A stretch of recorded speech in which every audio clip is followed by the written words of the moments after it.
Hi, so today we'll be discussing the paper Planning with Diffusion for Flexible Behavior Synthesis by Michael Janner, Yilun, Joshua Tenenbaum, and Sergey Levine. So what is this paper all about? It's about using diffusion models for reinforcement learning, or more like framing reinforcement learning as a diffusion problem, or like not exactly a diffusion problem. What is even a diffusion problem? It is about framing reinforcement learning as a conditional generative modeling problem. Now you usually don't see diffusion models being used for reinforcement learning. Diffusion models are currently popular for other tasks like image generation, text to image generation, image to image generation, basically mostly image related stuff or some audio generation, or even I heard something for protein synthesis. I don't know, but usually don't see them being used for reinforcement learning, right?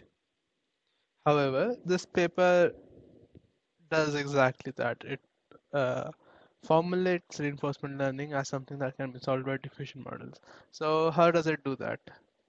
Uh, Before we go into that, let's understand the motivation of the paper.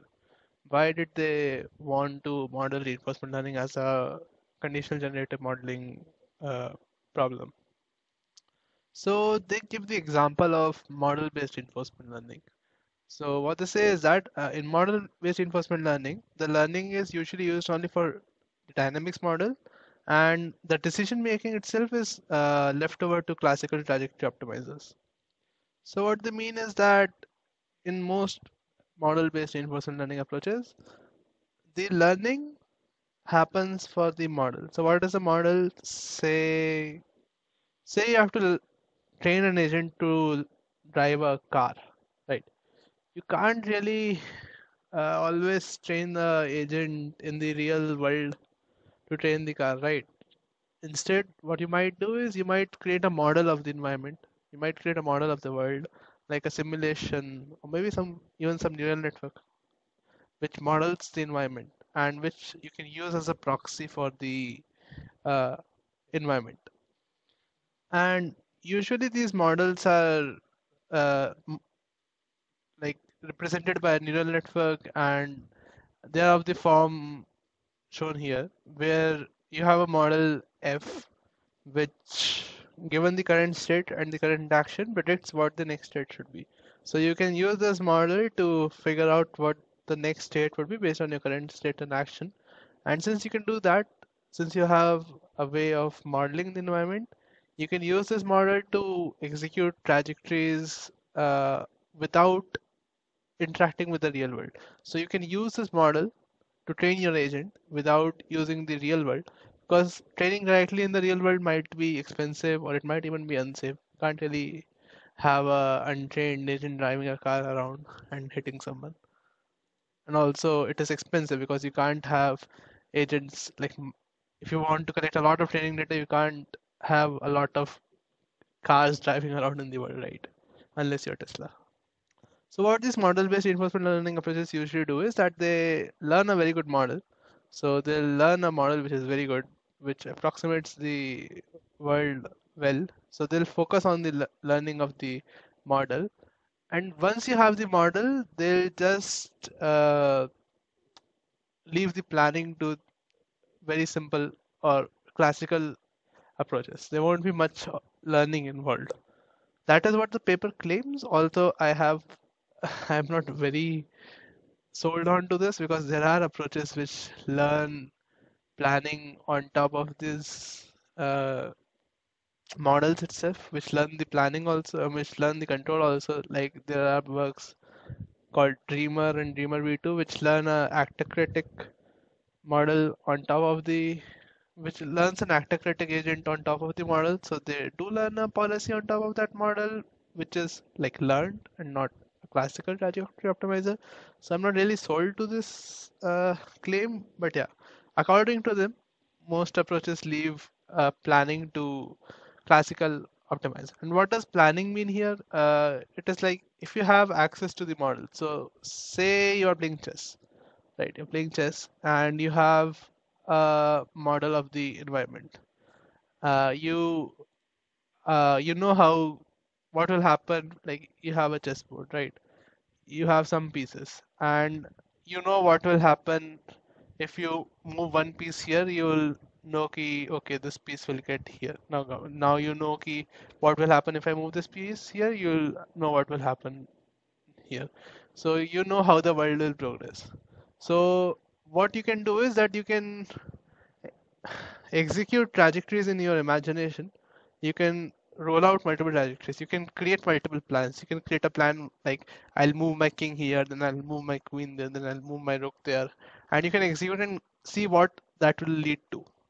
And then you can execute multiple such trajectories and like execute all of them in imagination and then figure out which one will have the highest reward and execute that. So this is called planning because you're planning over multiple different trajectories in imagination using your model and then maybe picking the best one of them or maybe some other complex way. But yeah, that is the gist of it.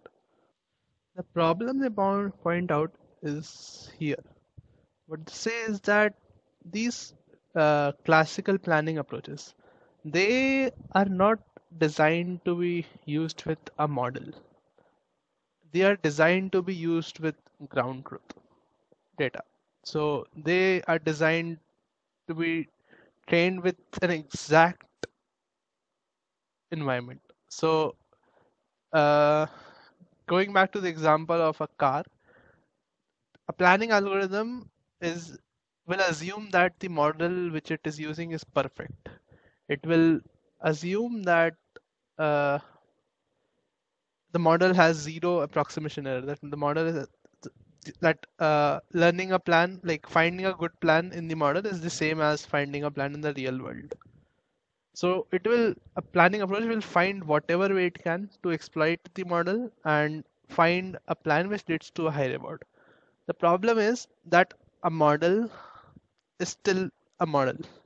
If you learn a model, it will be approximate, and especially if you learn it using a neural network, it can be exploited by adversarial examples. So it is possible that your planning routine might find an adversarial example. It might think that okay, I've got a model. My work is just to exploit this model to find the best solution to this model. In the case of a neural network, it might be finding an adversarial example instead. Right? It will find an adversarial example. And the model will think that okay, this is very good, and it will give a high reward to it, and that will be that. But since it's an adversarial example, it is not actually a good trajectory. It won't be a good trajectory, and when you execute that plan in the real world, you might fail catastrophically. Right. So this is the problem with model-based reinforcement learning approaches as of today, is what the authors are saying. To solve this, they say that they want to propose a tighter coupling between the modeling and planning. So currently they are saying that there is a disconnect between the learning stage and the planning stage. Learning stage meaning learning the model, and planning is planning a good trajectory on top of that model. And they propose a tighter coupling between the model and the planning so that instead of using a learned model and a planner, they want to integrate as much of the planning as possible into the modeling framework itself so that the planning becomes nearly identical to sampling. And they do this using diffusion. I'll explain that deeper. But first, let us look at the problem setting. So they are dealing with trajectory optimization. And in trajectory optimization, the task is to find a sequence of actions that maximizes an objective, which is basically the sum of the rewards of the states. So the task is an argmax over actions. So you have to find a sequence of actions from 0 to t. So t actions, which maximizes this task function, and which is essentially just you have to find actions which lead to the highest rewards. And they represent the trajectory by tau, and j tau is the objective value. So in this paper, they're dealing with trajectory optimization. So it is slightly an important point. So usually in RL, a lot of the times, the agent agent acts like the model acts state by state. So you are in a particular state S1, and then you go to a new state S2. I mean, you take an action, and then another action, and S3, and dot dot dot dot ST. So all of done this is done in a Markovian fashion. So say when you are at S2, uh, you only care about S2. You don't predict for S3, you don't predict for S1, nothing. It is very local in nature, and at a particular state, you are just predicting what should be the action at that state. So it is not a trajectory level thing, it is a state level thing. However, for diffusion models, they are predicting the entire trajectory at once. They are not predicting it one by one or autoregressively. They are predicting the entire trajectory at once. So they are so the model, the diffusion model, outputs the entire trajectory at once. So S1, S2, S3, and whatever, ST. This is all done in a single step. So they output entire trajectories instead of states. So that is why they are calling it trajectory optimization. So I've been using the term diffusion models a lot. I think it might be good to explain how they work a bit. Also, explaining them in detail is very hard and it will require a separate video of its own. But on a high level, so what they do is, say you want to generate an image of a cat. One of the ways you can do is, say using GANs, is you have random noise and you learn a single model which predicts an image of a cat.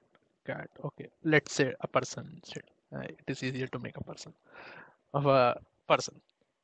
Now, this is a bit hard because you are like mapping random noise to a image of a person. It is very hard. But what if you had something like this? You had a slightly noised image of this person, like just tidbits of noise to this person, and you had to learn a model to denoise this to get up the denoised image. This seems slightly easier, right? This is what diffusion model does. Instead of directly going from noise to the image of a person, it learns how to denoise an image a bit by it to represent the image of a person. So it might start with random noise, then at one application, it might denoise it slightly so that you get something resembling a human, slightly resembling a human. Then you might apply it again, and you might get something resembling an human even more, but like again with a bit of noise. And you like loop this process. You keep on applying this model again and again, and remove the noise a bit by bit. And in the end, after many steps, you get the image of a person, a denoised image. So you can represent the data distribution induced by the model by this, where p tau of n is random noise and t0 is noiseless data. So you start with random noise, p tau of n, and you apply the diffusion model again and again and again and again. So this is p theta tau of I minus 1 given tau of I. So this is applying the model on tau of I to get a slightly denoised tau of I minus 1. Remember that tau of 0 is the noiseless data. So this is going reverse in time. So you learn a diffusion model, and actually you don't have to learn a separate model for all of these. Like you don't have to learn a separate model for tau 3, tau 2, tau 1. All of these are learned by a single model. You just give the time step information as a conditional embedding or something. So you start with Gaussian noise, then you keep on applying that model, specifying the time step. So you'll like start with random noise, apply the model, give that the time is say 5, then get a slightly more noiseless image, slightly denoised image, then apply the model again, give it t equal to 4, and just keep on doing this using this again, and you get the final image, right? So yeah, that is how diffusion model work on a very high level. I'm not going into how they are trained and stuff. That is very hairy. But essentially, you can run this process in reverse. You can take a good image of a person and apply noise to it and train the model to denoise it. So you can go into this image, you can have your data set having images of a person, noise it slightly, and then train the model to predict back the original image. That is not exactly how they work, but on a high level, that is how they work or how they are trained. So let's see how they couple the modeling and planning together, right? So they do this by this formula here. So p theta tau here is the diffusion model of trajectories. It is just the probability distribution of the diffusion model that is trained on the trajectories. They create a new probability distribution, which is sort of a conditioned probability distribution, by multiplying it with h of tau. And h of tau is what specifies the problem basically.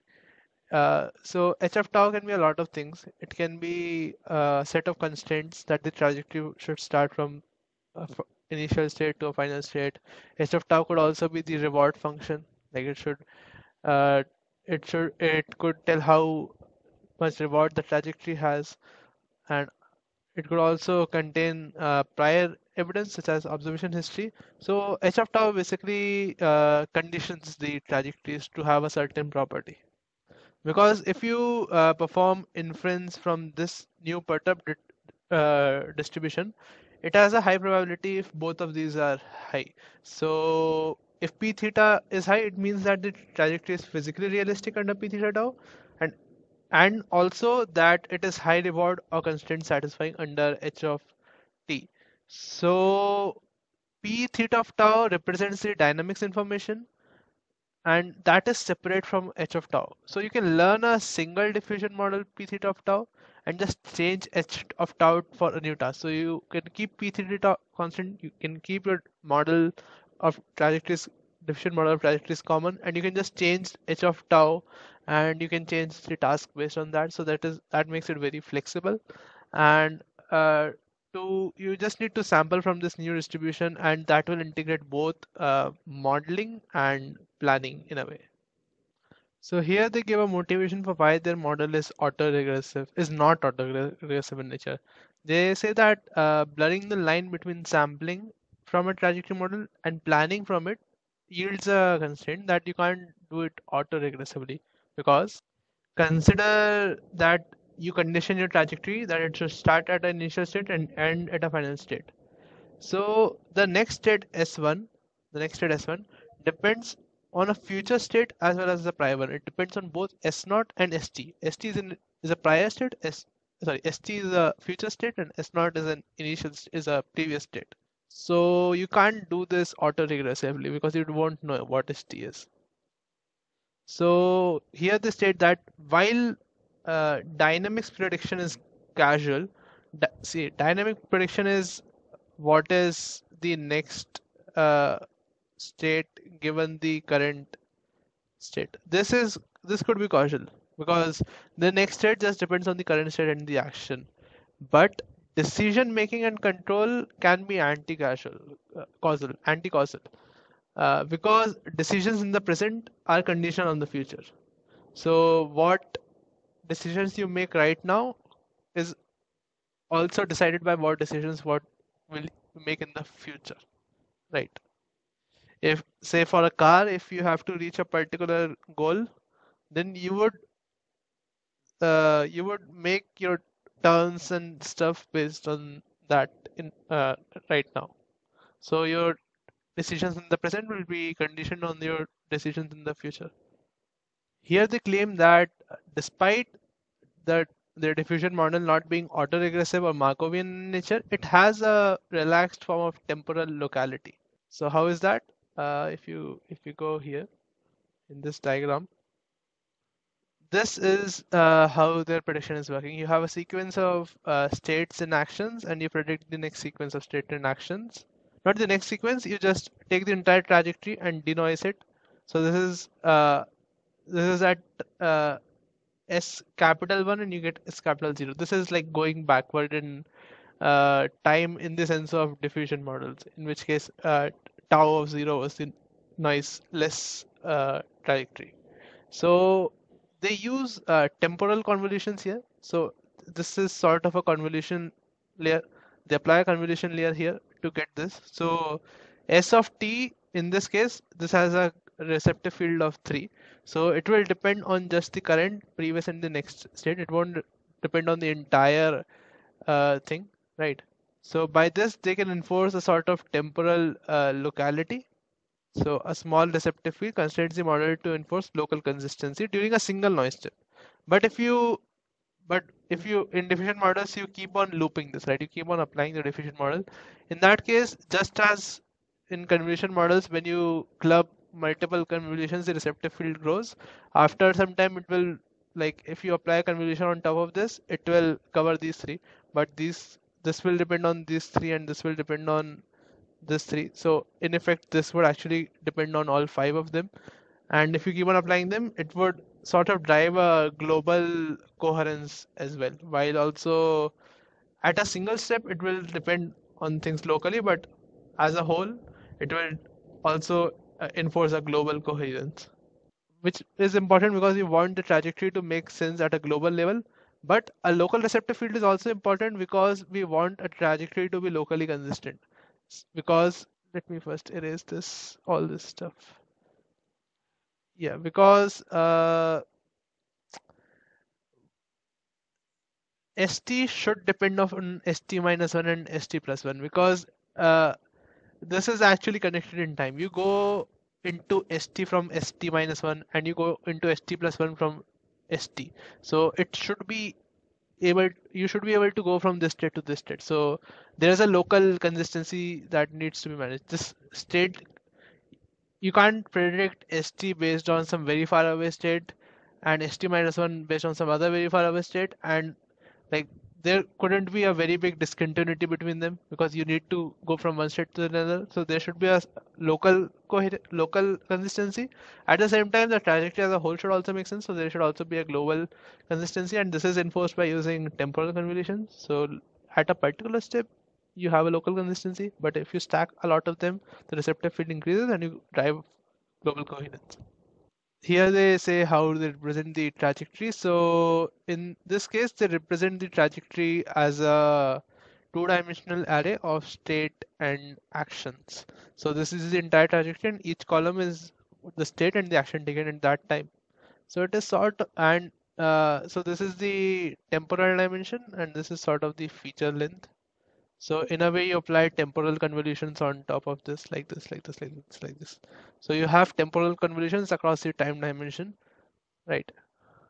A good feature of this is that they'll talk about that later. Is that because you have because the model is convolution in the temporal direction, uh, t could be anything. You don't have to constrain t to be like 10 or 20 or 30. The model can handle arbitrary inputs along the time direction because the time direction is fully convolutional. You can, because a convolution model can handle variable size input, right? This is similar to having a fully convolution model and say you have a unit and you have a sort of unit, then if it is fully convolution, you can enter any, like you can enter a small image, you'll get a small image out of it. You can enter a big image and you get a big image out of it. Same thing here, you can uh, input a small time series and get a small time series out of it, or you can enter a big time series and get a big time series of the same dimension out of this.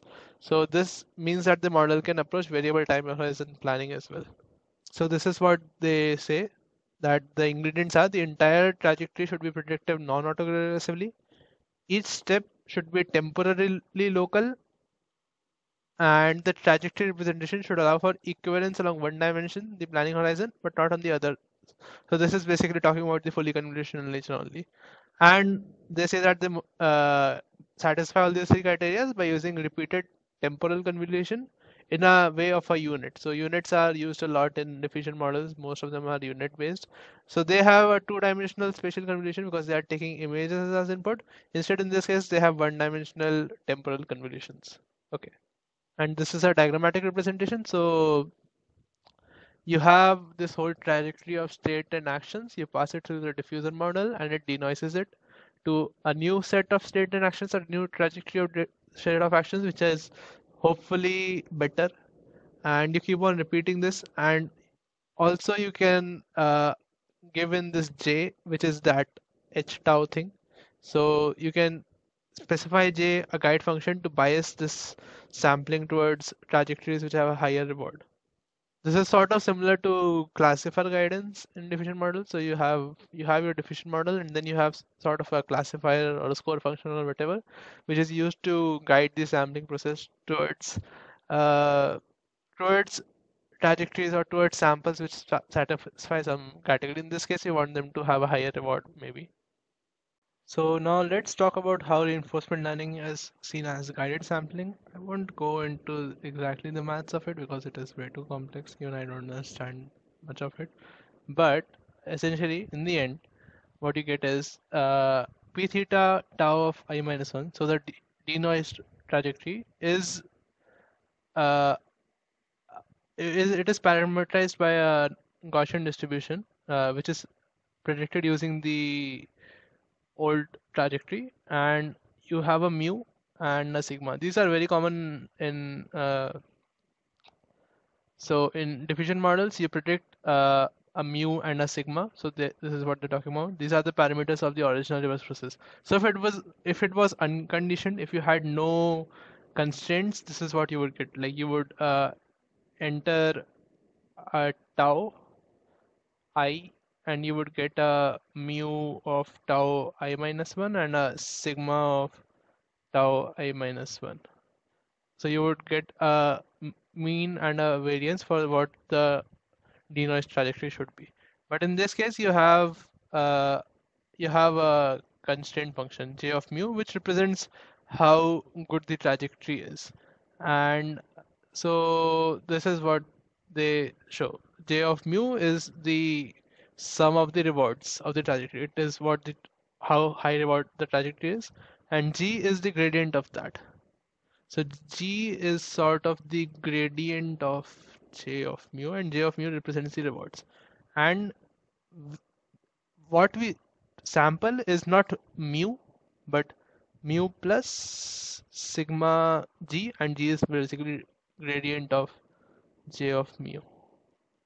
So if it was unconditional, the mean would be mu, but because we now want the trajectories to have a higher reward, we would slightly nudge them in the direction which maximizes j of mu, which is represented by the gradient.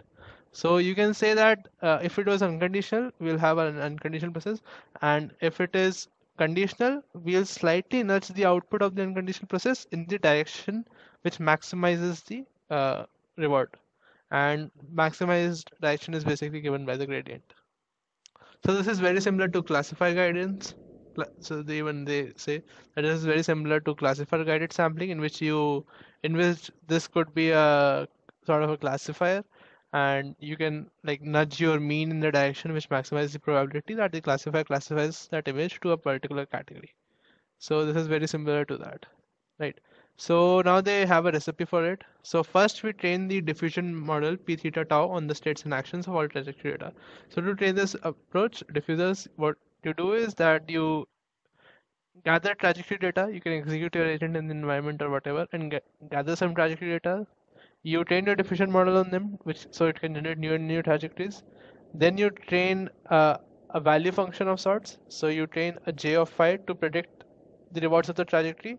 So you want a function which can predict how good a trajectory is basically. So this j of mu will tell how good a trajectory is, and then you can use that to bias or to guide the sampling process, which is given by this. So uh, first you initialize the plan using a random noise. So you initially the trajectory is just randomly sampled. Then for n steps, you uh, pass it through the diffusion model and get a new slightly denoised trajectory. But since this is unconditional, but since it is conditional, you guide it a bit using the gradients of the return, and then you get the actual new trajectory, noiseless trajectory. And this constraining is just making sure that this new trajectory satisfies the state which you want it to be. So because you know that, okay, this is what my initial state is fixed, right? The diffusion model might denoise this and move it somewhere here, but we will like force it back to be this again. We'll force it back to always start from this, and then this other things can be denoised at the next time step. And after like n such steps, you'll get a plan, and then you'll execute the first action of this plan. This is common in planning approaches. So what it means is that uh, if you have a particular state S1, you'll run this entire approach and you'll get a good trajectory. And so you'll get a trajectory which is very long. And from that trajectory, you will only choose what the first action is, execute it, go to a new state S2, and then forget that this whole trajectory existed or there was anything else that happened. And from this another state, you'll again run the entire denoising process, the diffusion process, and get a new trajectory, and then get what action is there and execute that action, go to a new state, forget about this trajectory, and then again execute it. So basically, you run the entire process at each state to get the optimal action at that state and just take that action and then loop it again. So yeah, it is very expensive, which is a drawback, and they do tell a method to like uh, make this faster, which I'll talk about later. Now this is a very cool part of the paper, which I found very cool personally, is goal condition RL as inpainting. So in goal condition RL, you are in a particular state S1 and you have to reach a particular goal state SG. It doesn't really matter how you reach it, but you have to reach that state. Okay, in some cases it could matter, but basically the goal is to go from one starting position to a final position. Right. Now the interesting thing showcase is that we can model this as something like this. You have S1, you have G and some A and some another A, G or whatever, A, S1, whatever. And you can, or actually these won't be known as well. How would you know these? You won't know the actions. You will know the initial state and the final state, and the rest of the thing is unknown. You don't know what the rest of the trajectory is. What they say is that you can treat this as an inpainting problem. So in inpainting, in images, you have say the image of a person, and in inpainting you might uh, mask out a part of it. Like you might like mask this out that there is nothing here. You don't know what is here, and you ask the model to inpaint this part based on the part of the image it knows. So it will know that it sort of looks like a human. So it will try to, when you pass it through the diffusion model, it will try to complete it to the image of a human, right? You can also like condition this. You can give it some conditioning. You can give it a text prompt that, okay, no, a human with a red t-shirt, so it might complete it with a red t-shirt. A human with a blue t-shirt might complete it with a blue t-shirt or something like that. So what this says is that for goal conditioned RL, you can treat it as an inpainting problem, and you just need to specify the initial state and the final state, and then you run the whole denoising process, and it will output a trajectory which will have this initial state and final state, and will also like you'll get something which will be like S, G, and like the intermediate state. So you'll get an entire trajectory out of it after the uh, denoising process is over. So which is very cool. And what is further is that you don't need to like necessarily have only two states. You can condition it on an arbitrary number of states. Like you can have like it should start from S0, it should go to S4, then via S7, finally go to SG. And I don't care what the rest of the part is, just complete all this. So in the case of a maze, maybe you're like, I need to go from this starting position to this final position, but I want to go something like this. I want it to pass through this intermediate state. So I should need to go something like this. So you or maybe even like this. I don't care really. So you can just specify these four states and let the model inpaint all the other states. So this is very cool and it seems very the way the model is created seems very flexible to me. So now let's discuss some of the properties of diffusion-based planners. First of them is learn long horizon planning. So what they say is that single step models are like they only deal with the dynamics. They are not involved in planning. So how good the learning is long term, like how good the model is doing long term dynamic predictions, it does not automatically make it good at learning long term plans. But in this case, because modeling and sampling both are just sampling from a particular distribution, its effectiveness as a long horizon predictor directly translates to long horizon planning. And so it is able to, according to them, it is able to solve sparse reward settings. Like in this case, when you have to reach from this starting state to the end state, and you don't get any reward for the entire trajectory except when you reach the final state. So this is a sparse reward setting, and it is hard for a RL algo to solve. But they say that their approach is able to deal with such sparse reward settings and like do long range reasoning. The other one is temporal compositionality. So what it says is that single step models, like other approaches which are single step, remember diffusers is not autoregressive, it predicts the entire trajectory. So other approaches, single step approaches, are Markov in nature, which basically means that if you are going from one state to another state, this the decision you make here is only dependent on this state. The history doesn't matter, the previous states doesn't matter. So what this says that this Markovian nature allows it to generalize to out of distribution trajectories. So in this case, say during training you observe two types of trajectories, one which went down and one which went up.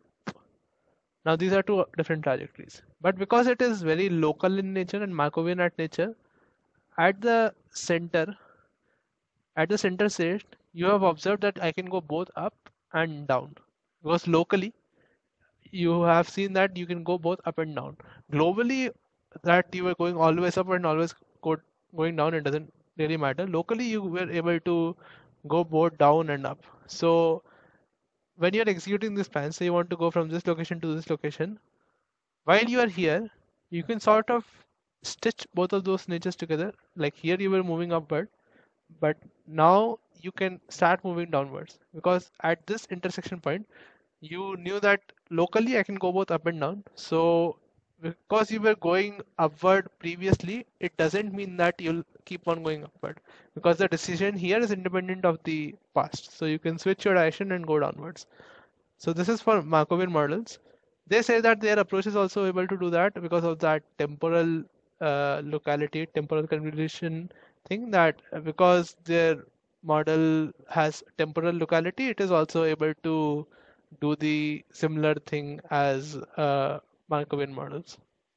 The third one is variable length plans, which is what I said previously, that because this model is fully convolutional in the time direction, it can handle variable size planning horizons and it can give both and can plan over both long trajectories and short trajectories, right? And the last one is task compositionality. And what it means is that you can have a diffusion model and you can just change the reward. You can change h theta, so not theta, h of tau. And so in this case, this is the reward distribution. And you can just change h of tau and generate a plan based on that. So because h of tau was something like this, you got a plan like this.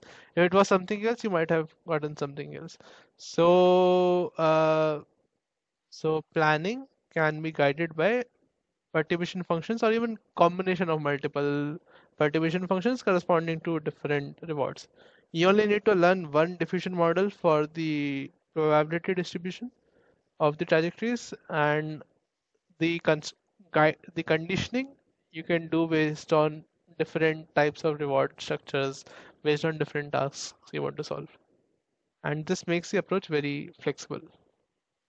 Then they go on then they go on to discuss some quantitative measures, and well, obviously their approach performs the best. I don't really like to cover these parts because always these approaches tend to work the best in the work they are presented in. So yeah, we can skip this. Also, this is showcasing how they treat it as an inpainting process and denoise it. But let's skip it. Test time flexibility is also, we can skip this. And yeah, this stacking is cool. They train the agent to stack multiple blocks, and how they do is that they'll specify, like for this case, they might specify four reward functions, that h of red, sorry, not h of red. Okay, h of 1 might be that red should be above blue, h of 2 should be blue is above gray, and h of 3 should be gray is above purple. And you can just add, so it was mu plus g, right? Or mu plus delta j. You can just add the gradients. It could be mu of delta gradient of j1 plus j2 plus j3. You can add these constraints, combine these constraints to get more and more complex constraints, so that it stacks the blocks in a particular order. So this is also very cool. Then they say that they can also use this for offline reinforcement learning, and I might cover this in another paper. There is a follow-up paper by there's a follow-up of this work which totally deals with offline reinforcement learning, so I might cover in this, but this and that. But basically, you can have a bunch of pre-sampled trajectories in offline reinforcement learning. You try to learn agent from an offline data. You have a huge set of old trajectories and their rewards, and you try to learn an agent on top of this. So they say that their approach also is able to do this, and it is actually able to do it very well, and it beats the previous approaches, and it is similar to how you would expect it to be. You train a diffusion model on those trajectories, and you have a reward predictor trained on those, and you use that reward predictor to sample the trajectories to get high return trajectories, right? So finally, let's talk about one of the limitations of the paper and the author's proposed solution to it. So the main problem with this approach and a lot of diffusion modeling approaches is that they are slow. Why? Because you have to run multiple steps. So as I said, diffusion models have a lot of steps. So you start from a noise and you keep on applying the model again and again, slightly denoising the image at every step, and to get the final trajectory. So you have to do it again and again, and it takes a lot of time. Also, in this case, the problem is exacerbated because you have a starting state. Because you do it at every state, you execute the entire process at every state. As I said before, you have a current state S1, you do the entire planning, you execute the action, you reach a new state, and then you do the entire process again, and then you take an action, you reach a new state, and you do the entire planning again. So this is very redundant is what they say, because a trajectory which is created at this state, so if you have a starting state S1 and you plan a trajectory and you take an action, you might reach somewhere around here only, right? So S2. So this old trajectory is actually a pretty good trajectory for this. You can actually like learn, you can bootstrap a lot from this old trajectory. So that is what they say, is that you don't have to run the process o- entirely. You don't have to start from scratch on S2. What you can have is that you can take this old trajectory, noise it a bit, just noise it a bit, right? And constrain it to S2 and then run a few steps of diffusion on top of it. So you take an old plan, you noise it a bit, and then you denoise it a bit to fit your current state. So to warm start planning, we may run a limited number of forward diffusion steps. Forward diffusion steps is just noising the trajectory from a previously generated plan and then run a corresponding number of denoising steps to regenerate an updated plan. So in this way, you can make the approach a bit faster. And what they see is that they can make the approach quite faster. They can uh, so they vary the number of denoising steps to generate each new plan from 2 to 100. And what they see is that they can reduce the training time a lot, the inference time a lot, and not like give up performance too much. So like at a full budget, they're getting a normalized score of 105, and at 1/10 of that time, they are getting a normalized score of 85, which is pretty good. So do they do admit that their approach is slow, but they also propose a way to make it faster. So yeah, that was mostly it for the paper. I found it to be very novel because they introduced a new fundamental way to see reinforcement learning as a diffusion approach. I I hope that I think this approach would pick up and there would be future work which leverages this. Also because I heard a talk from the author and they say that this approach scales a lot. This approach scales pretty well. Like diffusion models scale really well. So this approach should ideally scale really well. And in fact, there has been follow-up work which scales this to offline reinforcement learning and other. I might cover it up. So yeah, I wrote a blog post explaining the paper as well along with this video.